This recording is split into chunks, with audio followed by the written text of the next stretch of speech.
Why is the presidential pocket veto constitutional?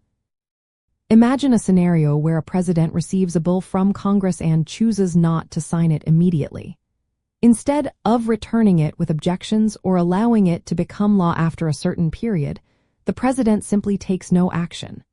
This process, known as a pocket veto, might seem straightforward, but its legality has been a subject of debate and interpretation for many years.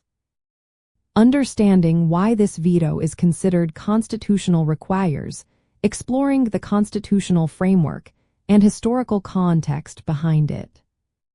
The United States Constitution grants the president the power to either approve or veto legislation passed by Congress. When the president signs a bill, it becomes law. When the president vetoes it, the bill returns to Congress with reasons for rejection, allowing Congress to reconsider or amend the legislation. However, the Constitution also specifies a unique process for situations where the president chooses not to act within a certain timeframe. If the president does not sign or veto a bill within 10 days, excluding Sundays, and Congress remains in session, the bill automatically becomes law without the president's signature. This is known as a regular veto. The pocket veto differs from this process. It occurs when Congress adjourns during the 10-day period, preventing the bill from returning to Congress for potential override.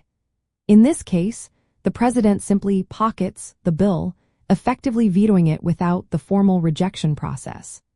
The key constitutional question is whether this method aligns with the president's constitutional authority to veto legislation. The Supreme Court has upheld the constitutionality of the pocket veto.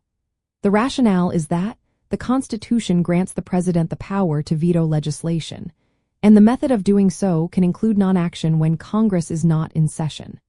Because the Constitution explicitly states that a bill not returned within 10 days, when Congress is in session, becomes law, the absence of action during an adjournment prevents the bill from becoming law.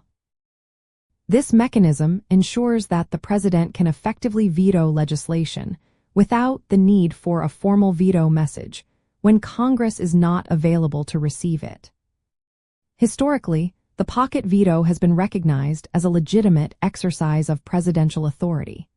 It provides a practical way for the president to reject legislation without risking an automatic enactment when Congress is not available to receive the veto. The constitutional basis for this veto stems from the language of the Constitution itself and has been reinforced through legal interpretations and judicial rulings over the years. In summary, the presidential pocket veto is constitutional because it is rooted in the specific language of the United States Constitution, which allows the president to withhold approval of legislation when Congress is not in session. This process balances the executive's veto power with the legislative process, ensuring that the president can prevent bills from becoming law when necessary, even in the absence of a formal veto message.